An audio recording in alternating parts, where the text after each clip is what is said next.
Саламатсыздарбы урматтуу теле көрүүчүлөр, эфирде Тегирмен теле берүүсү алып баруучулар менен Перизат Сайтбурхан жана Айдын Бакытбек. Биз бүгүн 2020-жылдагы болуп өткөн окуялар, саясий окуялар, жылдын негизи эле саясий жыйынтыгы жөнүндө сөз кылмакчыбыз. Бул үчүн бизде конокто Улуттук коопсуздук кызматынын мурдагы төрагасы генерал-майор, коомдук саясий ишмер Кеңешбек Дүйшөбаев жана саясаттануучу Эмилбек Жураев. Саламатсыздарбы? Алгачкы суроону Кеңешбек агай сизден баштасак, эгер 20-жылды карап көрсөк, Кыргызстанда көптөгөн мындай ар түрлүү саясий оюнчулар бирикпей калып, бир акырында ушундай туура эмес жыйынтыктарга келди деген нерселер мындай көп сөздөр айтылып келет. Сиздин оюңузча, Кыргызстандын ушул жылды ушундай абалда бүтүрүп атканына эмнелер себеп болду? Биринчиден саламатсыздар. Сиздердин студияга келип, ушу катышууга, берүүңөргө катышып аткандан пайдаланып, бүгүн 30-январь жыл аяктап атат.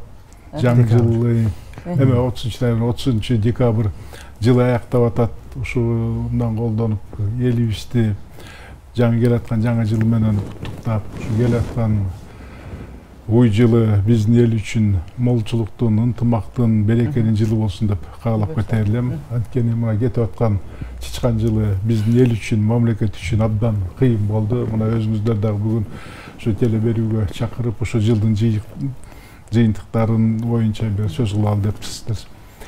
Чынында 20-жыл биздин мамлекет үчүн, эл үчүн, коом үчүн абдан кыйын жыл болду.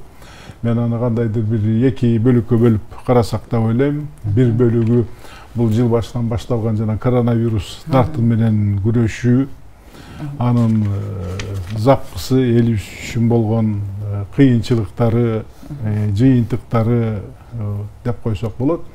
А экинчи жарымы болсо мына күзүндө болгон шайлоонун жыйынтыгы жана ошонун кесепеттери биздин бүгүнкү күндөгү коомдук саясий иштерге, ал акыбалыбызга, анан дегеле келечекке кыла турган таасири деп. Эки окуя тең абдан кыйын болду. Мына коронавирус дагы, саясий кризис дагы парламенттик шайлоо менен байланышкан, анын артынан мына бийлик алмашуу да болуп кетти. Ошонун баардыгы келечек үчүн абдан зор таасирди тийгизди десем болот. Анткени ошонун баардыгы бир жагынан оор, бир жагынан жана парламенттик, анан бийлик алмашуу кризиси гана эмес, ага кошулган оор экономикалык кризис, оор гуманитардык кризис, коомдук кризис үстү-үстүнө катталып, биздин мамлекетибизди туңгуй калпар кептеп койду десем мен жаңылбайт болушум керек. Ошондуктан бүгүнкү күндө биздин коомубузга, элибизге мурункудай болуп көрбөгөн кыйын кырдаал түзүлдү. Бүгүнкү күндө биздин элибиз, коомубуз бычактын мизинде бартат. Мамлекетибиздин тагдыры кылдын учуна байланган десем да болот болуш керек. Анткени бүгүнкү күндө мына карап көрсөңүздөр, жанагы айтылган кризистердин үстүндө дагы бир абдан чоң кризис келди. Бул закондуулукту, мыйзамдуулукту бузуп, дебелеп тепсеген кризис. Анын баары мамлекеттин түпкүлүгүнө, мамлекеттүүлүктүн өзүнө абдан чоң зыян келтире турган нерселер. Ошондуктан мындай учурда биздин коомубуз, элибиз өзгөчө аттуу баштуу эл сыйлаган кадырман адамдарыбыздын баары коомду, элди ынтымакка, биримдикке чакырып, улуттук духту, рухту ойготуп, мамлекетибиз оор мезгилде турганын эске алуу менен биримдикке келтирип туруп, бир кандайдыр бир түз жолго чыгышыбыз керек деп ойлойм. Эмилбек мырза, сизге суроо да. Тарыхты карасак, Кыргызстан деле тарых эмес, дүйнө жүзүндө дагы ошо кризис болуп аткан кезде мындай жакшы, мындай эффективдүү өкмөт куруу мүмкүнбү? Кайсылерди карабайлы, мына кризистин жыйынтыгы мындай популисттик бийлик болот, мына Гитлерден баштап азыркы Европадагы деле мисалдарды карасакчы, Кыргызстанда деле революциянын айынан мындай жакшы бийлик келди деген сөз боло элек да. Негизи жалпы саламатсыздарбы, дагы бир жолу мен Кеңеш агайдын эмеси менен мен да саламатташып кетейин баарыңыз менен. Бизде кризис деген бул ошо Кыргызстандын тарыхында өкмөт алмашуу өзү кризис болуп жатпайбы? Эгер ошо революция дейбизби, төңкөрүш дейбизби, булардын максаты же автоматтык түрдө келип чыккан жыйынтыгы ошол бийлик алмашуу. Демек, кризис деген ошо бийлик алмашуу менен гана бүтүп атат. Албетте бул бир чети суроо туудурган жери эмне үчүн кризис болду деген суроого жооп бериш керек. Анткени эгер ошо бийлик кризис болуп бийликти оодарып салып атышса, демек ошол бийлик жакшы иштеген эмес экен. Демек ошончолук нааразылык, ошончолук мыйзам бузуулук же адилетсиздик же жана башка нерселер элди толкундатып мобилизация кылып туруп, ошондой кризиске капталып жатат. Анан андай кризистен албетте өкмөт алмаштыруу бул негизи жакшы нерсе эмес. Анткени албетте адилетсиз бийликти кулатуу бул бирден бир элдин мүдөөсү болушу мүмкүн, максаты. Бирок жаңы бийликти куруу, жаңы адилеттүү, ыраттуу, ийгиликтүү бийлик куруу деген бул шашылыш кездин, шашылыш иштин эмес, шашылыш түрдө кылууга мүмкүн эмес. Андыктан биз ушул дүйнөлүк тажрыйбада деле ошондой, сиз туура айтасыз. Бул деген дүйнөлүк тажрыйбада биз ошол эле чоң революцияларды алып көрсөк да, жанагы тарыхтагы, жакынкы тарыхтагы улуу революциялардын Француз революциясынан баштап, Орус революциясына, Иран революциясына чейин келсек, бардык революцияларда ушундай популисттик, мыйзамды көзүнө илбеген, ушул мобилизацияланган, көтөрүлгөн элдин толкуну менен келип, бүт баарысын бүктөп, баарысын басып алган бийликтер келип, ошонун натыйжасында анан же алар толук үстөмдүк кылып алып кетишет бийликти, же оонап калышат. Алар деле. Америкада революция деген бул орун алган, мисалы үчүн, ошол эле Француз революциясынан бир аз мурдараак. Бирок ал жөнүндө көп деле укпайбыз. Эмнеге? Анткени Американын революциясы ол бир 20 жылдай, 30 жылдай убакыттын ичинде өткөн. Ал шашылыш болгон нерсе эмес ал. Ыраттуу, акырындап барып колонизациялык Британиянын үстөмдүгүнөн боштондукка чыгып, өздөрү декларация кылып, өздөрүнчө мамлекет курушкан. Ошону биз азыр баарыбыз эме кылып суктанып жүрбөйбүзбү? 200 жылдан бери конституциясынын түбүн, өзөгүн алмаштырбаптыр деп. Анткени ошондой узак мөөнөттө талкуулуунун негизинде шашылыш, жанагы популисттик дем менен бүтүп калган, күчтүн сүрөөнү менен бүтүп калган иш эмес, бул ойлонуп, талкууланып, ар кандай таразага салынып болгон иштер болгон да. Биз андыктан ошондой нерселерди эске алсак, эгер дүйнөлүк да өзүбүздүн деле тажрыйбабызды эске алсак, анда 21-жылга карата бир тилек пайда болот да. Биз бул октябрда болуп өткөн, октябрдан болуп келе аткан бүт элек бул процесс. Ошо октябрдан бери келе аткан процессти биз эгер мыйзамга жакындаштырсак, ошо кандай гана бийлик болбосун, акыр түбүндө кыргыз жаранга, жөнөкөй жарандарыбызга жарандык милдет жокко чыгып калбайт экен. Өлкөнү өнүктүрүү бул президенттин же парламенттин же конституциялык бир форманын маселеси эмес, бул ар бир жарандын баары бир көзөмөлүндө калат. Андыктан биз ошондой бир чоң ураандарга, популисттик бир жалпылашкан, ар кандай эмелерден так конкреттүү маселелерди козгобой эле ураан салган компаниялардан, шайлоо компаниясынан алыстап бир аз ошону түшүнсөк дейм. Ошо 21-жылда биз же такыр мыйзам деген түшүнүктөн алыстап, четке кагып, ошол көчөдө канчабыз көбүрөөк жыйылсак, ошолорубуздун күнүбүз өтүп калып, ошондой түргө түшүп калышыбыз мүмкүн.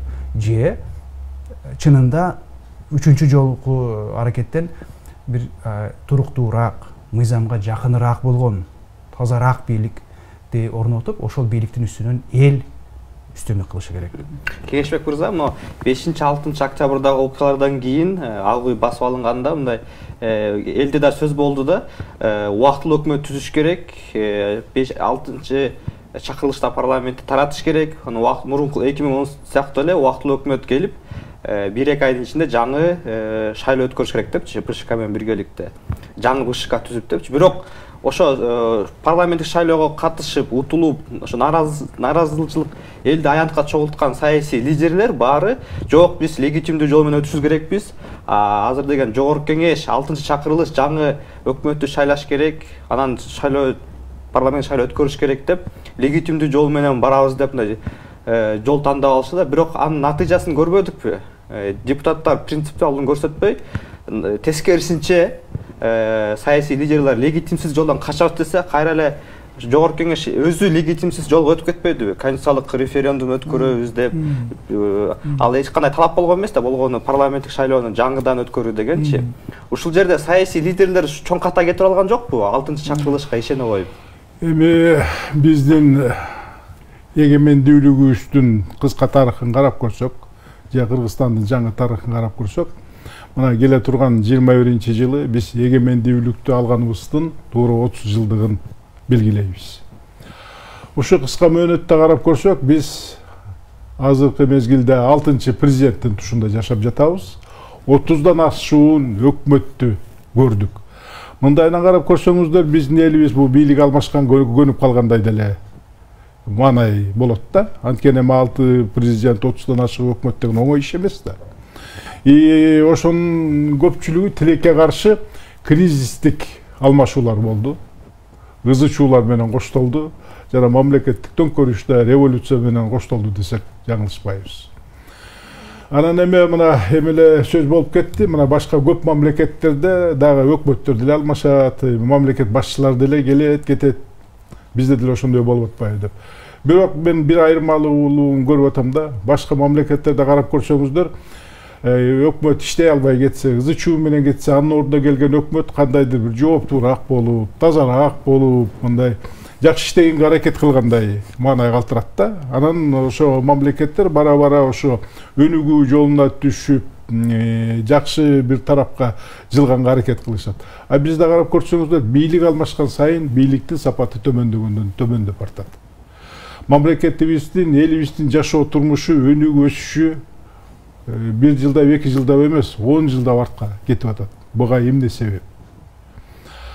Албетте баягы көп жетекчилерибиз бийликке жаңы келгенде жакшы ниеттер менен, жакшы тилектер менен, жакшы ураандар менен келип, элди айткандай баягы курсагын тойгузбаса да сөз менен тойгузуп, ыраазы кылып, кандайдыр бир үмүттөрдү жандырганга аракет кылат да, эл ошого ишенип, анын артынан ээчийт. Анан кийин бир аз убакыт өткөндөн кийин эле бармагыбызды кесетиштеп эле, аттың айдап эле баягы саныбызды мыкчып эле отуруп калабыз, жаңылып турбуз деп. Мына ошондой окуялардын бири бул акыркы окуя, бул 4-5, 6 октябрдагы окуя деп мен эсептейм. Анткени 4 октябрда шайлоо болуп, шайлоо абдан чоң мыйзам бузуулар менен коштолуп, албетте ал бийлик тарабынан болду. Биринчи кезекте мен күнөөлүү деп ошол кезде мамлекетти башкарган адамдарды эсептейм. Ошолордун жоопкерсиздигинен, келечекти көрө албагандыгынан болду деп эсептейм да. Эл ошо бийлик парламенттик шайлоонун жыйынтыгына нааразы болуп көтөрүлүп чыкты. Эл парламенттик шайлоону гана нааразы болуп чыккан. Аларды бийликти алмаштыруу жөнүндө, көңтөрүп салуу жөнүндө, башка ызычуу кризистин үстүнө кризисти кошол деген маанайда болгон эмес. Бирок ошол кезде кандайдыр бир амбициялуу топ пайда болуп, элдин үмүтүн алдап башка нукка буруп койду десем болот да. Анан эгерде парламенттик шайлоонун жыйынтыгына нааразы болуп атса, тез аранын ичинде алды жокко чыгарып туруп кайра парламенттик шайлоо өткөрүш керек эле да. Анан мыйзамдан чыкпай, конституциялык талаадан чыкпай, кайра жаңы парламентти шайлап, андан кийин өкмөттү шайлап, анан керек болсо президенттин жоопкерчилиги жөнүндө маселе коюш керек эле да. А келген топ болсо, мына бири алдап, бири айткандай четке сүртүп, кандайдыр бир топ бийликтин баардык бутактарын басып алды десем мен жаңылышпайм. Анан ошонун баардыгы мына мыйзам бузуулар менен, конституцияны, баш мыйзамдарды бузуу менен мына коштолуп атат. Бүгүнкү күнгө чейин бул токтоло элек.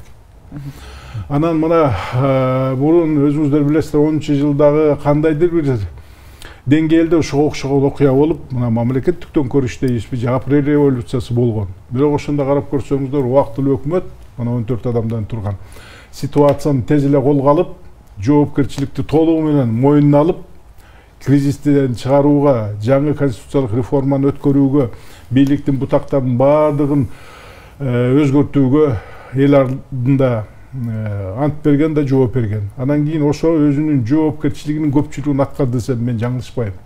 Кандайдыр бирлер аткарылбай калды, бирок ал уже бизге көз каранды болбой калды да. Азыркы күндө карап көрсөңүздөр, мына бийлик талашкан, тытмалашкан эле күчтөр болуп атат. Ошондуктан азыркы бийликтеги күчтөр менен 10-жылкы күчтөрдүн айырмасы эмнеде? Анда 10-жылы бириккен оппозиция бар болчу. Ар кими өзүнүн жоопкерчилигин сезген дагы, өзүнүн жоопкерчилиги үчүн эл алдында да коом алдында жооп берүүгө даяр болгон. Ошондуктан алар өз ара ыркырашпай, чыркырашпай тез эле бийликти бөлүштүрүп туруп, анан кийин ишке киришип, кандай гана кыйынчылыктардан өтүшкөн жок. Мына массалык башаламандыктарды, бийликтерди басып алууну токтотушту. Май айындагы реваншисттик чабуулду токтотту, июнь окуяларында дагы иштерди, башаламандыкты жана кан төгүүнү токтотту. Андан кийин конституциялык реформаны өткөрдү. Андан башка дагы реваншисттик чабуулду башынан өткөрдү. Андан кийин барып парламенттик шайлоону өткөздү. Парламенттик шайлоо өткөргөндөн кийин жаңы өкмөттү түздү. Жаңы өкмөт түзүлгөндөн кийин президенттик шайлоо болуп, президенттик шайлоодо мына Атамбаев жеңип чыгып, мына кандайдыр бир жыл 8 айдын ичинде мамлекетти стабилдүүлүккө алып келип туруп өнүгүү жолуна багыттады. Андан кийинки келген президент кандай иштеди, кандай багытка кетти, албетте ал биздин жоопкерчилигибиз эмес, ал андан ошо Атамбаевдин мойнуна илине турган жоопкерчилик. Кеңешбек агай кошумча суроо да азыр ушул жерден. Жок, мен айтып бүтүп коеюн. Бүгүнкү күнү кандай болуп атат? Карап көрсөңүздөр, мына парламенттин иштөөсүнүн сурогу бүттү. Бирок алар баш мыйзамды бузуп, конституциялык мыйзамдардын баарын бузуп туруп, өзүлөрүнүн мөөнөтүн дээрлик 1 жылга созушту. Бийлик бутактарын баарын мыйзам бузуу менен дайындап атышат. Анан кийин баягы эле тас кебете жакындарын коюу, партиялаштарын коюу, тааныштарын коюу, өзүнүн кудаларын коюу мана баягы бойдон эле кетип баратат.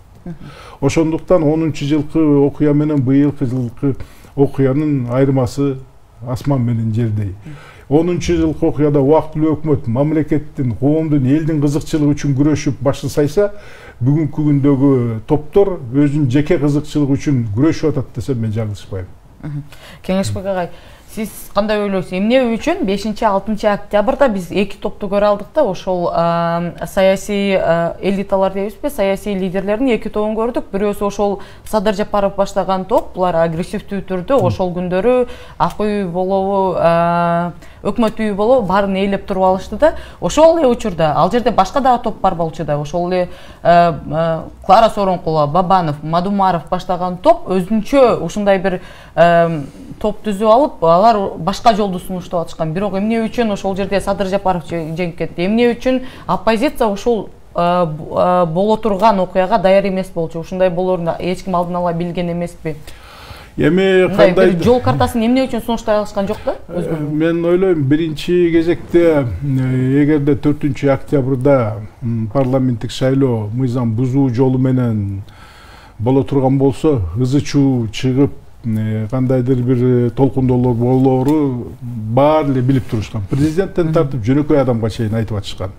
Ошондуктан буга жол бергендиги үчүн ошол кездеги мамлекет башчысын, өкмөт башчысын, парламенттин жетекчилерин жоопту десек биз жаңылышпайбыз. Анткени билип туруп эле ошого даярдык көрүшкөн жок. Анан ошол эле мезгилде албетте жанагы эң эле күчтүү делген 3 партия муну бийлик колдоп атат, ресурстары көп, булар өтөт деп эле 3 партияны адегенде эле чектеп коюшпады мына деп. Анан калгандардын баары биригишип алып, эгерде туура эмес болсо биз чабуулга чыгабыз дейби, же болбосо баардыгын ордуна койгонго аракет кылабыз дейби, ошондой нук менен кетишпедиби. Ошол эки эми бийликчилдер менен анан баягы оппозициялык маанайдагылар деп коелучу. Ошо маанада оппозиция маанайчылдардын арасында дагы баары бирдей болбой, ар кандай күчтөр аралашып калышты да. Ошолордун арасында өзүңүздөр туура айттыңыздар, реваншисттик жана бүт реваншисттик эмес, онда кандайдыр радикалдуу, эч нерседен, эч кандай кадамдан кайра тартпаган күчтөр пайда болду. Сиздер айткан жана Садыр Жапаров менен Камшек Ташиевдин күчтөрү деп койсок болот. И ошол эле кезде мыйзам бузууларды токтотуп укуктук талаада аракет кылалы деген күчтөр болду. Бул өзүңүздөр айткан жана Бабанов, жана Мадумаровдардын күчтөрү болду. Анан ушул жерде мен ойлойм биринчи топ өзүнүн радикалдуулугу менен, чечкиндүүлүгү менен, керек болсо басмачылыгы менен күчкө басым жасап басмачылыгы менен жеңип кетти десем болот.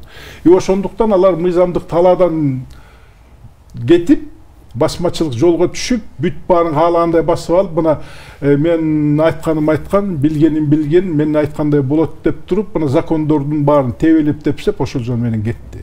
Бирок тилекке каршы биз бул жолду бир эмес, бир нече жол өткөнбүз. Бул туңгуй калып бара турган жолдагы келечеги жок. Каалайбызбы, каалайбызбы, мореки парламент президенттик шайлоо кандай бүтсө дагы, мен ойлойм, анткени баягы жеңүүчү да бирөөнү эле баягы табып атышпайбы. Эгер ошолор жеңип кала турган болсо, мунун аягы жакшылык менен бүтөөрүнө менин көзүм жетпейт. Ошондуктан мына баягы дебаттарда да көрүп аттык, көп талапкерлер айтып атат. 5 октябрдан кийинки жаңы бийликти жасаган адамдардын баары мыйзамсыз, укуктук талаага жатпайт. Ошондуктан кимибизде бийликке келсек, ошол мезгилден тартып кабыл алынган мыйзамдардын баары четке кагылат.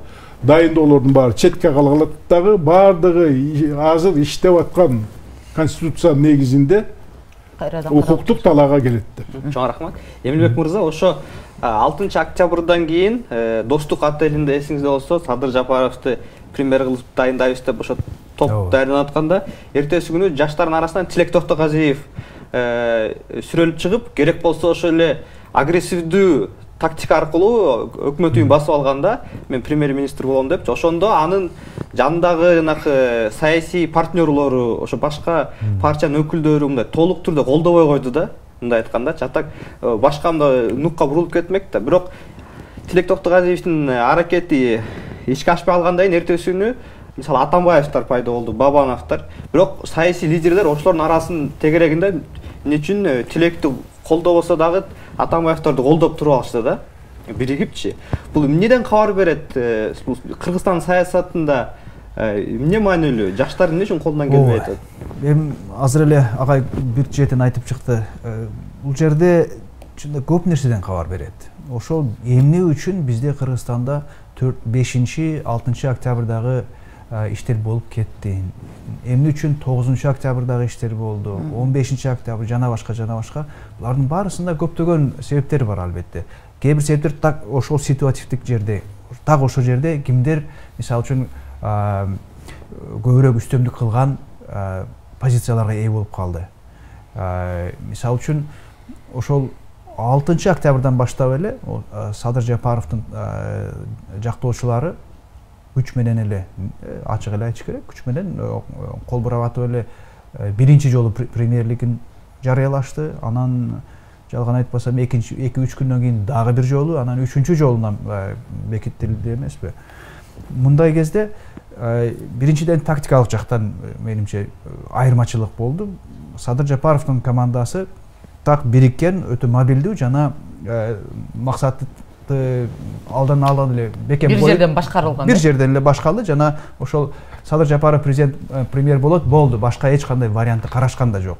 А берки 5-6 партия биригип талкуулашып, кимибиз эмнеге жоопкер болобуз, кандай процедуралар керек, кимдер легитимдүү болот деген сыяктуу сөздөр менен мыйзамга жакыныраак бололу деген аракетте сүйлөшүп аткан кезде, албетте ал жерде да талаштар болгон болуш керек экен, биз билбеген, ар кандай пикир келишпестиктер болуп аткан болуш керек. А бул жерде андай ич ара талаш болбой эле, тескерисинче алар ошол кезде отурган бийлик менен иштеп киришти, парламент менен иштеп киришти. Азыр мындай ирониясын карап көрсөңүз, ошол 4 октябрда болгон толкундоонун бирден бир чоң уюткусу же түрткүсү ошол азыркы отурган парламенттик чакырылышы. Ошол чакырылышка ушундай депутаттарга нааразы болгон эл азыр ошолордун ырайымында калып атабыз. Ошол 6-5 октябрдан баштап кийинки кездерде, кийинки күндөрдө менимче Садыр Жапаровдун колдоочулары, анын жааты ошол көпчүлүк болгон азыркы отуруп узарып кеткен парламенттин чакырылышындагы депутаттардын тилин табышты. Корккон жеринде табышты, таалуу жерлеринде табышты. Берки реформачылдар деп коелу, оппозициячыл, демократия мыйзамга ыктайлы деген кишилер сүйлөшүү жолу менен, диалог менен, мыйзамга ыктайлы деген жол менен издегенче бул жакта колдорун бурап коркутуп атып эле көпчүлүк добушту алып коюшту. Бир чети анан ошол чакырылышта отурган депутаттар деле түшүнүшөт. Эгер тиги Мадумаров бир күн, 2 күн жетектеп калган координациялык кеңеш менен сүйлөшчү болсо, анда булардын күнү бат эле бүтмөк. Анда булар бийликтен кетмек. Бул жакта алар түшүнүштү. Өзүбүзгө окшогон эле кишилер турбайбы, булар деле сүйлөшсө болот турбайбы деген менимче тил табышты бат эле. Ошондуктан бул жерде бир нерсени түшүнүшүбүз керек да, элибиз деле жана жалпы эле ушул эмне болгондо 4-октябрда бул шайлоонун жыйынтыгына каршы митингдер болгон. Бул бир уюшулган топтун жаңы бийликти алып келебиз деген митинг болгон эмес. Анткени андай топ жок болгон, даяр болгон эмес.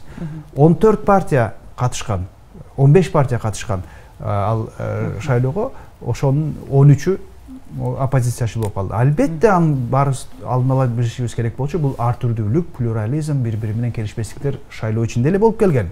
Андыктан алар бир күндүн ичинде эле бир муштумга келип бир бийлик орноштурушат деген бул жаңылыштык болгон болчу. Бирок ушундай Эмилбек мырза, ошо кырдаалдачы Тилек Токтогазиев аракет кылбадыбы? Ошо 14 партиянын 10 чактысын бириктирип, өкмөткө мен болоюн, кырдаалды өзгөртүп кетели депчи.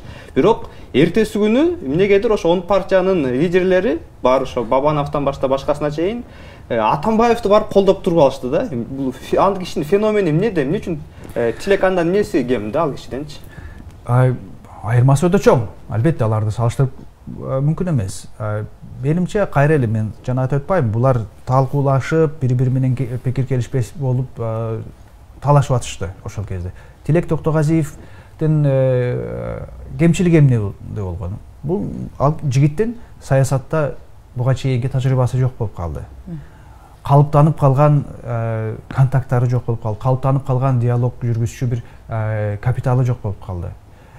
Бат өтө кыска убакыт берилди. Ошол кыска убакыттын ичинде баарысы биригип уюшула калган жок.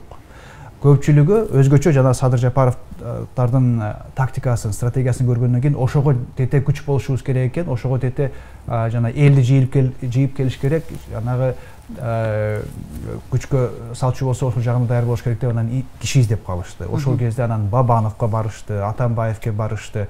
Ал жагын эми ал толгон токой башка суроолорду да туудуруп жатат. Башкача айтканда, Тилек Токтогазиевдин ошол тигилер күч менен кирчү болсо мен деле биз тарап деле күч менен кирели деген аракети аркасында жана багаж болбой калды, аркасында колдоо болбой калды. Бат эле токтоп калды, анткени булар Тилектин ийгиликке жетишерине көзү жетпей, ишенбей, башка ыкмаларга издеп калышты. Кеңешбек агай, сизге суроодо азыр мындай Эмил мырза да айтып кетти, эгер 5-6, 10 октябрга чейинки окуяларды алып карасак, бул жанагы топтор, Садыр Жапаровдун колдоочулары деп аталган топтор, булар бир жерден башкарылып турганы белгилүү болду. Булар аябай командалык иштерди жүргүзүштү да. Анан ошол жерде көптөгөн ой пикирлер айтылган. Бул ошол эле жанагы криминалдык авторитет Камчы Көлбаев тарабынан башкарылды. Ошол эле учурда жанагы Кыргызстан эле эмес, жалпы эл аралык деңгээлде ууру деп таанылган Райымбек Матраимов тарабынан кайсы бир тарабы мындай башкарылып турду деген сөздөр бар да.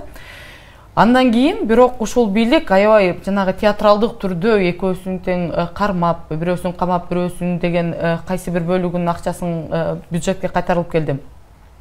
Бирок ошол учурда буларга негизги себеп болгон, мисалы үчүн чоң эл аралык оюнчулардын Американын буга чейин эч кандай түздөн-түз Кыргызстандын ички саясатына киришпегендер, бирок аябай так жана түптүз месседж кылды да, эгер ушуну кармабасаңар, биз бул бийлик менен иштеше албайбыз деген сыяктуу сөздөр. Негизи ушул нерселер бирок азыркыга чейин Садыр Жапаровдун фигурасы бир Камчы Көлбаев менен мындай байланыштарын үздү деген сөздөр жок да. Булар экөө бири-бирине дайыма айтылып келет да. Бул ой Көлбаевдин колдоосу менен эле келди деген сыяктуучу. Ушундай имиджи Кыргызстандын бийлигинин негизи эл аралык аренада таанылышына кандай таасир тийгизет? Негизи эле ички саясатта кандай өзгөрүүлөргө алып келиши мүмкүн? Биринчиден мен ушу 5-6 октябрда болгон окуяларда криминалдын аралашканына терең ишенем. Ал жөнүндө коомдо да элдин арасында да көп сөздөр бар. Анан ошондо аянтта болуп аткан окуяларда мен өз көзүм менен көрүп турдум. Ошол жерде өзгөчө жана Атамбаев, Бабановдор келип митинг жасаганга аракет кылганда, ошолорду аянттан кубалап чыкканда, ошондо Садыр Жапаровду колдогон күчтөр абдан уюштурган экендиги, баардыгы жаштар, спортсмендер, даярдыгы бар, керек болсо жана таш менен уруп, суу куюлган бөтөлкө менен уруп, анан кийин жана бир саясий ишмердин машинасын тапанча менен аткылашпадыбы. Ошонун баары бул жерде криминалдын түздөн түз аралашкандыгынын далилдери. Анан кийин эми аны болсо жана кийин келгенде кийинки бийлик андай эмес, криминал эмес, жөн эле өз ара болгон ызычуу, анан кийин үчүнчү күчтөрдүн аракети деп атпайбы. Эгер андай боло турган болсо, мына бийликтин рычагдардын баардыгы, күч түзүмдөрдүн баары алардын колунда, эч кайла анын баарын көргөзүп, таап, бетке коюп, элге жарыялап коюшпайт беле. Ошондуктан булар ошолордун адамдары, ошолор жасагандыгы уюшкандык түрдө эле далилдер деп эсептейм. Анан албетте жаңы бийлик келгенде баягы жаңы саясат жүргүзүп, ал элдин, мамлекеттин таламдарын коргоп, эл үчүн иштейбиз деген далалаттарын көргөзгөнгө аракети бул тууралуу иш. Ошондуктан алар өзлөрүнүн жасап аткан иштеринин чоң далилдерин дароо эле көргөзүшү керек. Анан элдин арасында мисалы бүгүнкү күндө Матраев коррупциянын символу болуп калган, Камчы Көлбаев уюшкан кылмыштуулуктун символу болуп калган эч кандай жашыруун эмес. Бирок алар ошолор менен элдин арасында көп сөз болуп атпайбы? Тыгыз кызматташта да болуп аткан, азы да кызматташтык да болуп атат да. Бирок элдин көзүн будамайлоо үчүн, андай эмес экенин көрсөтүү үчүн жанагы шоуларды уюштурду деп мен эсептейм. Шоу болду деп мен өзүм биринчи болуп айтып чыккам. Чынында эле мына кандайдыр бир деңгээлде шоу болгон Матраев менен болгон иш көргөзүп атат. Анткени мына бир эмес, миңдеген жолу айтылды.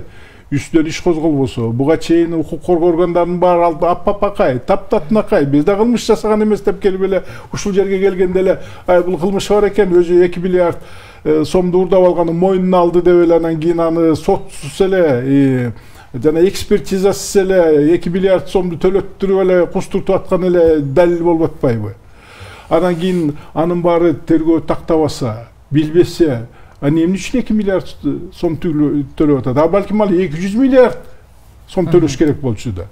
Ошондуктан алар баягы өзү менен кызматташкан адамды кандайдыр бир деңгээлде тазалап, элдин көзүнчө мына жооп берип атат дегенсип, анан кийин анын ал акыбалын баарын легалдаштырып, кийин жакшынакай жашоо турмушуна шарт түзүп берип атат деп мен эсептейм. Ошондой эле нерсени жана кылмыш дүйнөсүнүн ана башы менен да жасайлы деген. Бирок ошондо дагы биз шоу дегенден кийин, анан кийин ошол эле жерден Америка абдан чоң билдирүү жасабадыбы. Ошо менен колу буттары байланып калды дагы, эч кайда кылаар айлалар жок калып, анан камаган каргас болду деп мен эсептейм. Анан кийин ал анча мынча убакыт өткөрүп деле аны бошотуп иймек деп ойлойм мен. Бирок анан кийин жана жарыяланган санкциялар, андан кийинки чоң деңгээлде болгон билдирүүлөрдүн баардыгы буларды кандайдыр бир кризистик ал акыбалга коюп койду дагы, эми азыр эмне кылаарын айлалардан билбей турат деп ойлойм. Бирок кыска убакыт өтөт, мунун баардыгы ачыкка чыгат, анан кийин булардын баары мыйзамдуу түрдө жооп берет. Ошону жанагы эле адамдар эмес, аны уюштурган, калкалаган адамдар да жооп берет. Аны эми биздин мамлекеттин, элдин аброюна эл аралык деңгээлде канчалык бул таасирин берет? Таасирин берди.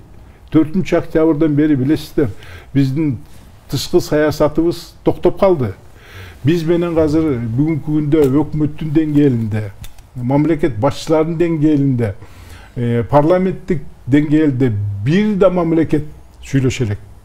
Мен чет Европа, Американы айтпай эле кой, биздин кошуналарыбыз сүйлөшө элек. Кошуналарыбыз тааныган жок. Биз бүгүнкү күндө эл аралык мындай изоляцияда калдык. Мына жалгыз гана Кытайдын посолу келип, Садыр Жапаровду келип куттуктап кетти. Эми посол деген посол, ал балким анын жумушудур. Ал анткени ички болуп аткан иштерди билгенге аракет кылат. А калган бир посол келбесе, бир мамлекет башчысы, өкмөт башчысы сүйлөшпөсө, экономикалык алакага киришпесек, анда биздин эртеңки жашоо турмушубуз кандай болот? Анан кийин биз эмне изоляцияда калып жашайбызбы? Бүгүнкү күндө изоляцияда калып жашоо мүмкүн эмес. Анан кийин биздин экономикабыздын күчү, коомдук ахвалыбыз, анан жашоо шарттарыбыз, өзүбүз менен өзүбүз оокатыбызды кылып кеткенге мүмкүнчүлүк бербейт. Баягы бир талапкер айткандай, биз кайра маймылга айланып эмне токойго киребизби эми? Анан эле мына токойдон чыгып алып маймылдар башкарып атат деп атат. Эми калгандарыбыз баарыбыз эми маймылга айланабызбы? Баягы туңгуюкта калып, изоляцияда калып. Ошондуктан бул окуялардын баардыгы биздин мамлекетибиздин келечегине таасирин тийгизет. Ошондуктан мен мурекки 10 январда боло турган президенттик шайлоо көп нерсени билгизет. Эгерде бүгүнкү негизги талапкер деп аткан адам жеңишке келе турган болсо, мен ойлойм бул биздин мамлекетибиздин келечеги абдан кооптуу учурга барып такалат. Рахмат. Эмил мырза, Кеңешбек агай айткан кризисти жакшылап түшүндүрүп бербедиби? Ушул кризистин үстүнө азыр бийлик тараптан жасалып аткан жогорку сотко чабуул канчалык дагы кырдаалды күчөтүп, биздин ошо эл аралык партнерлор, ошо эле батыш өлкөлөрү огош бетери санкцияларын күчөтүп жибериши мүмкүн да? Өзү бул кандай, өзү конфликт меден чыкты? Анан жогорку сот өзү деген бул бийликтин бир бутагы да. Ушинтип эле чабуул жасалган болобу? Садыр Жапаров сөзүндө унутуп калган бутагы, үч бутактын бирөөсү. Ал азыр эми биз мыйзамдык талаадан чыгып кеттик деген сөз менен эле айтыш керек да. Бул сөздүн маанисин терең жакшылап түшүнүшүбүз керек. Бул жерде мен бир айта кетейин дедим эле. Азыр ошо бийликке келип калган де-факто бийлик дейли, мыйзам түрүндө бекитиле элек бийлик, ошол ар нерсе кылынганда эл талап кылып атат. Эл шайлап атат, эл тандап атат деген сөз менен жабынып келатат. Бул деген эл талап кылгандыктан биз мыйзамдан чытка чыгып атабыз. Эл талап кылгандыктан биз мыйзамды сактабай деле койсок болот атат. Же мыйзамды сактоого муктаждык болбой атат дегендик эле нерсе. Мындайча айтканда элге таңулап коюп атышат. Эми ошону биз, сиз менен мен, биз эл катары, эл деген биз да, сиз менен биз ошолубуз түшүнүшүбүз керек. Бизге азыр кылып аткан кыянаттык иштер, мыйзамга жакшы келбеген, туура келбеген иштер биздин атыбыздан кылынып атат. Биз макул ошондой кыл деген жокпуз. Бир топ, уюшулган топ мүмкүн айтып аткандыр бакырып. Троллдор айтып атабы, же кимдер, партиялаштарыбы. Бирок жалпы эл мыйзам жокко чыга берсин, мыйзамды көзгө илбей эле койгула деген сөз болгон эмес эч жерде. Анан мыйзам деген нерсеге өтө чоң маани беришибиз керек болот. Анткени буга чейин жалпылап эле айтып атпайбызбы, үнү чыккан, үнү угулган жаранын баарысы айтып атат. 30 жылдан бери тажаттыңар, 30 жылдан бери тойгуздуңар деп. Ошонун негизинде бул өтө жалпы сөз да, 30 жылда чындыгында ар кандай нерселер болду. Мунун баарысын бир сөз менен жокко чыгарып салуу туура эмес. Бирок эң чоң көйгөй бул ошо мыйзамдын сакталбашында. Мыйзам деген бул баарыбыз эң жөнөкөй жаранда эле түшүнүшүбүз керек да. Бул мыйзам деген жөн гана бутубузду байлап койгон ыңгайсыздык эмес. Мыйзам деген бул ошол 6 миллион элдин баарын башын бириктирип, 6 миллион элдин бири-бирине кыянаттык кылбай, бири-бирине жолтоо болбой, ар бири өз үй бүлөсүн, өзүнүн бактысын издегенге мүмкүнчүлүк берүү деген болот. Ошол мыйзам менен гана мүмкүнчүлүк болот. Мыйзам жок жерде жанагы маймылдар болуп калат анда. Анан ошол жактан алып караганда, албетте азыр ГКМБнын кылып аткан иштери, сотко карай айтылган сөздөр, кандай кылмышкерлерди бошотуулар, же кылмышкер делген кишилерди мыйзам процедурасы жок эле бирдемкелердин төлөтүүлөрү, бизнестерди айтып мындай эле калып атат. Жанагы эң көрүнүктүү нерселер эле айтылып атат, жана жогорку сотко басым жасалды деп. Бизнеске канча басым жасалып атканын биз билбей деле калып атабыз. Булардын баарынын башатында ошол бир эле проблема турат мыйзамды сактабагандык. А эмнеге ал болуп атат? Анткени эгер мыйзамды сакташса, анда азыркыдай бат ылдам өзүнүн кызыкчылыгына жараша саясат куруу болбой калат. Анда башкалар менен эсептешүү керек болуп калат. Анткени мыйзам азыркыдай шашылыш түрдө азыркыдай одоно тескери арабаны аттын алдына коюп жүргөн саясатты жүргүзүүгө жол бербейт. Ошондуктан биз көрүп аткан нерселерибиздин көпчүлүгү ошол мыйзамды көзгө илбей күчкө салып, жана бульдозер деген саясат формабыз бар эле, ошол бульдозерлик саясатка түшүп атабыз азыр. Сүрүп эле кирип, кимде күч көбүрөөк болсо, ошол эле каалагандай чечип коюп атат. Бул деген албетте эл үчүн, калың эл үчүн өтө жакшы нерсе эмес. Анткени бул жерде 20-30-100 киши жыгап калаттыр кайсы бир убакыт ичинде. Бирок эл, мамлекет катары, суверендүү мамлекет катары бизге өтө чоң кыянаттык, өтө чоң жоготуулар болуп атат азыр. Рахмат. Кеңешбек мырза, мына бул саясий топко, мына жогорку кеңештин бардык эле депутаттар баш ийип берди, башка жанагы саясий элита дагы баш ийип берди, керек болсо өкмөт мүчө болуп да кетип калышты да. Анан бул жерде ушу жогорку сот менен ГКМдын ортосундагы конфликт эмнеден чыкты? Же жогорку сот азыркы саясий бийликтеги саясий топко баш ийбей принципиалдуулугун көрсөтүп жибердиби? Өзү түпкү тамыры эмнеде болуп атат бул? Мен макулмун, жогорку кеңештин көпчүлүк депутаттары өзлөрүнүн жеке кет башынын кызыкчылыгын, өзлөрүнүн саясий кызыкчылыгын алдыга коюп, жогору коюп, мамлекеттин элдин кызыкчылыгынан азыркы кырдаалга ыңгайлаштырып, айтканда өзлөрүнүн ордун таап алышты. Анын алардын айтканын толугу менен колдоп жазап берип атышат. Ошону менен бул мамлекеттин келечегине балта чаап атканы менен анын иштери жок болуп калды. Ошондуктан жанагы элдин таамай айткан сөзү чимкирик деген же андан башка сөздөргө буларга абдан куп жарашат. Таарынса таарынсын, бирок ошондой сөздүн туурасы. Анан ошол депутаттардын арасында чындыкты чыркырап айтып күрөшүп аткандар жок эмес, бар. Аларды биз көрүп атабыз. Анан эми ГКНБ мамлекеттик коопсуздук комитети менен сот бийлигинин ортосундагы чыр эмнеден чыкты? Мен ойлойм, азыр мамлекетти башкарып аткан адамдардын сабатсыздыгынан чыкты деп айтсам болот. Сабатсыздыгынан. Укуктукта сабатсыздыгынан жана билимсиздигинен деп. Мына жана президенттин милдетин аткарып аткан адамчы, анан азыр эми президенттикке баратпайбы, бар тапшырып койдум деп. Ал айтпадыбы? Бизде бийликтин 3 эле бутагы бар. Ал президент, өкмөт жана парламент деп. Анан сот бийлиги вообще бийлик бутагында жок экен да. Анан кийин анын жан жөөкөрлөрү, мындай бийлик жок турбайбы? Анан муну биз тепсесек болот турбайбы? Талкаласак болот турбайбы деп, анан ошо жана айткан кишинин сөзүнүн баардыгын командада кабыл алып, анан сот бийлигин тепкилеп киришти го деп ойлойм да. Бул болсо укуктук сабатсыздыктын, нигилизмдин эң бир кандайдыр түрү деп койсом болот го. Ошондуктан бул жөн-жөндөдөн чыккан ызы чуу эмес.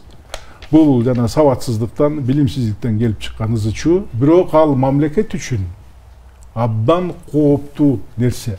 Анткени Конституцияда жазылган, колтойгон сот бийлиги тепсенди да калып атат да. Анан ошол эле мезгилде ушу мамлекеттик коопсуздук комитетинин бүгүнкү күндөгү ишинин деңгээли кандай деңгээлде барып аткандыгынын дагы белгиси да. 90-жылдар биз эгемендүүлүктү алганда эле, ошондо мамлекеттик органдар кайрадан түзүлүп, ошонун мыйзамдары жазылган, ошондо да мамлекеттик коопсуздук кызматы жөнүндө мыйзамдар кабыл алынып, алардын иш багыттары, иш максаттары бүт баардыгы камтылган. Ал жерде эң негизгиси бул сырткы коркунучтардан сактоо, мамлекеттик коомду чет элдик, чет мамлекеттердин чалгын кызматтарына каршылык көргөзүү, я контрразведка деп койсок болот. Анан башка мамлекеттерде биздин мамлекет үчүн керектүү болгон информацияларды чогултуу, болбосо жана разведка чалгындоо деп койсок болот.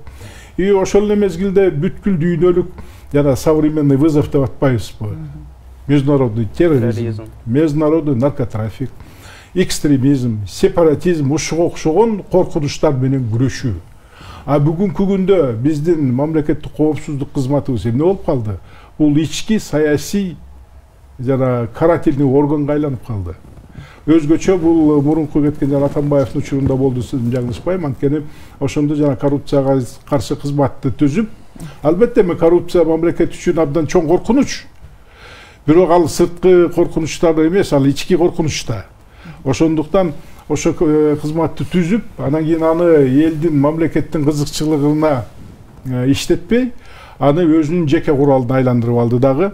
Ага каршы сүйлөгөн саясий оппоненттердин, саясатчыларды, журналисттерди, коомдук ишмерлердин артынан түшүп, ошолорду айткан сөздөрүнө иш козгоп, жазабаган иштерин жазады деп иштерди жабап, анан кийин аларды соттоп дагы, камап дагы, анан үй мүлктөрүн дагы алганга чейин барбадыбы. Ошондуктан бүгүнкү күндө эми азыр бийлик ким келет ошого жараша болот. Эгерде ушундай теппенен кете берсе, албетте бул мамлекеттик коопсуздук кызматынын тоже ишинин тескери кетип баратып, кандайдыр бир саясий топтун кызыкчылыгын коргоп аткандыгын гана белгиси болуп калат да. А так эгерде мамлекетчил адам тандалып, мамлекет башчы болуп шайлана турган болсо, бүгүнкү күндөгү мамлекеттик коопсуздук кызматын толугу менен реформалап, ага закондо көрсөтүлгөн гана функцияларды калтырып, ички иштерге киришкен, коомдук саясий иштерге киришкен журналисттерди, коомдук ишмерлерди куугунтуктаган иштердин бүт баардыгын алыш керек. АКС деген функцияны жана андан чыккан финансовый разведка деген бар, ошолордун баарын бириктирип туруп өкмөткө өткөрүп берип туруп, анда антикоррупциялык жана бюро түзөбү, орган түзөбү, пожалуйста, иштесин дагы. Мамлекеттик коопсуздук кызматы негизинен тышкыдан келаткан коркунучтарды мизин кайтарган органга айланышы керек. Акыркы, мына сиз айтып кеттиңиз, акыркы жылда коронавирус убагында, айрыкча коронавируска чейинки ушул убакыттарда улуттук коопсуздук кызматы аябай бир өзүнүн деңгээлин ушунчалык төмөн түшүрүп алды. Булар жанагы тамаша иретинде коомдук сайттарда деле айтылып келди. Булар кечирим суратуучу органга айланып калды депчи. Эгер бир кайсы бир кемчиликти айтса, алар сөзсүз барып аны видеого тартып, кечирим суратып, ал постту мындай өчүргөнгө мажбур кылып атышты да. Эмне үчүн? Биринчиден булардын канчалык мыйзамдуу, сиз мисалы үчүн ушул тармакта иштеп келдиңиз да, биринчиден ушул кылган иштери канчалык деңгээлде мыйзамдуу? Экинчисинен Кытай менен башка өлкөлөр менен байланышы бар эл аралык синдикат бийликке келгенге аз эле калган болчу да, 5-6 октябрда бийликке келебиз деп, мисалы үчүн ошол эле Искендер Матраимов айтты, биз 45 орун алышыбыз керек болчу, биз көпчүлүктү алышыбыз керек болчу депчи. Ушундай болуп калган учурда эмне үчүн алардын мүмкүнчүлүгү жок? Ошол эл аралык коркунуч бар экен, ошол синдикаттар менен байланышы бар кишилер Кыргызстанга бийликке келбей турганында мындай бир каршылык көрсөтө алышкан жок. Эмне үчүн изилдей алышкан жок? Эми мындай да, конституция боюнча мамлекеттик коопсуздук кызматы түздөн түз мамлекет башчысына, президентке баш ийет. Анан президент кандай тапшырмаларды берсе, кандай алардан сурак кылса, ошого жараша иши жүрөт. Анан кийин коронавирус мезгилинде врачтардын артынан түшүп, мугалимдердин артынан түшүп, анан тамашалап кандайдыр бир немелерди чыгарып койгон, роликтерди чыгарып же бирдеме айтып койгон балдардын артынан түшкөнү, бул мыйзамсыздык. Бул мамлекеттик коопсуздук кызматынын иши эмес. Вообще негизи укук коргоо органдарынын кызматы эмес. Анткени бизде сөз эркиндиги бар да. Албетте, эгерде мыйзам бузуу менен бирөөнүн ар намысына шек келтирсе, ал башка иш. Аны сот аркылуу же башка бир териштирүү иштер менен ордуна койсо болот. Бирок ал мамлекеттик коопсуздукка эч кандай коркунуч жаратып аткан жок да. Анан жана сөзүңөрдүн экинчи бөлүгү жанагы коркунучтуу бир эл аралык синдикат деп атпайсыздарбы? Албетте, мамлекеттик коопсуздук кызматынын иши биздин мамлекетке келип аткан, эми балким жакшы иш менен, жакшы ой менен келип аткан инвесторлор бар. Бирок душмандын ичинде баягы кутуп ташыгаткандар да бар. Бияка келип внедряться этип алып, анан бул жерде биздин кен байлыктарыбызды, стратегиялык объекттерибизге киришип, аларды баягы подставной кишилерге сатып алып туруп, анан башка багытка буруп кеткенге аракет кылгандар да бар да. Анан биздин мамлекеттик кызматынын коопсуздук кызматынын иши ошол да. Анан кийин бүгүнкү күндө карап көрсөңүз, кайсыл жерде ызычуу чыкса, ошол жерде коопсуздук кызматынын жигиттери жүрөт. Бул абдан уят иш. Ошондуктан мен ойлойм, бүгүнкү күндө мамлекеттик коопсуздук кызматынын иши түп тамырынан бери өзгөртүлүш керек. Жанагындай мамлекетке, коомго каршы келген иштерге коопсуздукту камсыздоого багытталышы керек дагы, могу ички внутренний политический сысыктан толук ойдон кетиши керек. Чоң рахмат. Эмиль мырза, мына сизге сурада супер президенттик башкарууну колдоп жаткандардын негизги аргументи жоопкерчилик маселеси жок дейт азыр Конституциядачы. Бул аргументтин бир кандай деңгээлде чындыгы бар да, себеби дегенде мисалы жогорку кеңеште фракция лидерлерин, көпчүлүк коалициясынын лидери, көпчүлүк коалицияга кирген фракциялардын лидерлери өкмөттү дайындайт дагы. Ошо 2020-жылы мына коронавируска жоопкерчиликти министрге, вице-премьерге шылтап коюшат. Андан кийин ушул эле фракция лидерлери өзгөчө да, депутаттар менен кошо эмеге дагы 5-6 октябрда адилетсиз шайлоого дагы көз жумуп отурушту. Андан кийин ошол эле керек болсо оппозициялык фракция лидерлери дагы Садыр Жапаров шайларды алдыда жок шайлабайбыз деп туруп каршы деп сүйлөп коюп, бирок добуш келгенде макул деп басып алышат. Керек болсо шайлоого добуш берүүгө катышпай коюшат. Булардын жоопкерчилиги кандай болду 2020-жылда сиздин оюңузча? Ушул кырдаалга. Негизи ооба конституциялык маселелерде, азыркы талкууланып жаткан маселелерде эң эле чоң көйгөй ошол жоопкерчиликтин механизмдеринин эффективдүү болбой жаткандыгы, жоктугу. Бирок эгер 10-жылкы конституцияны карачу болсок, такай конституцияда жазылган маселелерди карачу болсок, ал жерде жоопкерчилик бар. Ошол вице-премьерлер деп атасыз, премьер баш болгон кабинет жоопкерчилик тартат. Ошол жоопкерчиликтин бир мисалы үчүн бир эпизоду, көп саясатташып кеткен бир эпизоду бул ошол эле Сапар Исаковдун жумуштан кеткендиги. Бул конституциялык жол менен жоопкерчиликке тартуу деген ошол. Коронавирус боюнча да Боронов болобу, же Абылгазиев болобу, кимдер жооп берген болсо, ошолор жоопкерчилик тартты. Ошол жоопкерчиликтин негизинде жумуштан кетирилди. Андан ары эгер издечүү болсо, иликтөөчү болсо, мыйзамдык да, кылмыштык да жоопкерчиликке тартылышы мүмкүн. Жоопкерчилик бар, бирок ал көбүнесе бизде саясий кызыкчылыктардын жетегинде ишке ашырылып калып атты да. Эмнеге андай болуп атты? Анткени ошо биздеги парламентти кураган фракциялардын, партиялардын чийкилигинен, чабалдыгына жана партиялык программа же партиялык платформанын ордуна кээ бир жеке кызыкчылыктар, партия жетекчисинин кызыкчылыктары жана башка нерселер ойноп кетип атты. Анан баарысынын үстүнөн 12-13 жылдардан баштап президент үстүндүк кылып калды. Демек, өкмөттүн мүчөлөрүндө жоопкерчилик тартуу бар, бирок ошо жоопкерчиликти тартканга жараша милдеттенмелерди, укуктарды алганга келгенде президент баарысын чечип калган. Ушундай дисбаланс болуп калган. Ошондуктан азыр бизде ошо 10-жылкы конституция жакшы иштебей келди. Эгер ошол конституцияда жазылгандай иштеттирчү болсок, бул жапжакшы эле конституция болмок. Тең салмактуулукту сактап берчү конституция болмок.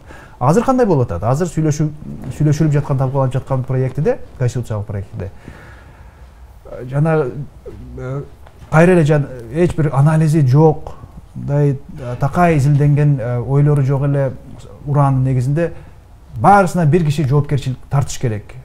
Президент өз мойну менен жоопкерчилик тартыш керек дейт. Кандай механизми бар ал жоопкерчилик тартуунун? Ким жоопкерчиликке тартылат дегенде бир да суроо жок, бир да жооп жок. Берене жок. Ошо президент мисалы үчүн экономикада мондай чоң катачылык кетсе, же кадрдык чоң катачылык кетсе, президент мондай жоопкерчилик тартат деген бир да нерсе жок. Импичмент деген бир гана нерсе бар, ал импичмент эзеле эч качан ишке ашпай турган процедураларга байланып калган. Шайлоо аркылуу жоопкерчилик тартылат десек, анда ошол 5 жыл болобу, 6 жыл болобу бир мөөнөттү күтүп отурушуң керек. Демек, биз азыр ошо мойну менен бир президент жоопкерчиликти өз мойнуна алсын дегенде биз Биз ошого ишенебиз деген гана сөз болуп калып атат. Мыйзамдын алкагында ал жоопкерчиликти реализация кылууга механизм жок эч кандай. Негизи эле президенттик супер президенттик конституциялык формада так ошондой болот. Анткени супер президенттик деген Кыргызстанга гана таандык эмес, кээ бир көп мамлекеттерде бар. Ол ошол президентте ыйгарым укуктарды эбегейсиз чоң, дээрлик чексиз, бирок жоопкерчиликке тартуу механизмдери жокко эсе. Ишти башкалар кылыш керек, жоопкерчиликти ошо президент ченемдеп берип коёт. Кошумчалап кетсе болобу бул жерге? Билесиздер, Конституцияда жазылган эл бийликтин булагы деп. Бирден бир булагы деп. Бирден бир булагы деп. Бирок ишке келгенде шайланып алгандан кийин президент да, жогорку кеңеш да, өкмөт дагы, бирөө дагы элдин астында жооп бербейт, жоопкерсиздиги жок. Бирок ошол нерсеге күнөөлүүлөрдүн бири деп мен өзүбүздүн коомду эсептейт элем да. Анткени шайлоого келгенде карап көрсөңүздөр, мына өзгөчө могу шайлоо учурунда мына бир добуштун баасы 1000 сомдон 5000 сомго чейин чыкты негизинен. Кайсы жерге барбагын, үгүт агитациясын жүргүзгөн жигиттер барганда эле программаңды да сурабайт, максатыңды да сурабайт, партияңды да сурабайт.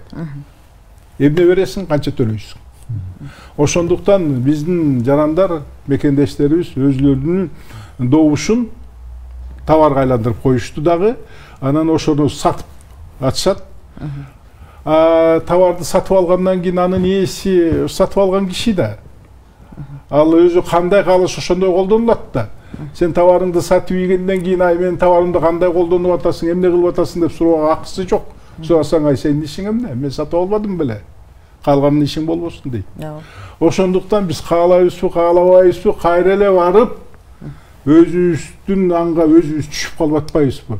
Ошондуктан эл өзүнүн добушун сатпай турган деңгээлге жеткенде ошондо гана бийликтен толук кандуу сурай алат. Ошондо бийлик өзүнүн жоопкерчилигин сезет. Ошону бир көңүлүбүзгө түйүп койсок да. Чоң рахмат. Келип кызыктуу маек куруп бергениңиздер үчүн чоң рахмат. Урматтуу телегөрүүчүлөр, биз бүгүн 20-жылдын саясий жыйынтыктары жөнүндө геп кылдык. Конокто Улуттук коопсуздук кызматынын мурдагы төрагасы генерал-лейтенант, коомдук саясий ишмер Кеңешбек Дүйшөбаев жана саясаттануучу Эмил Жураев болду. Кийинки берүүлөрдөн көрүшкөнчө сак саламатта туруңуздар.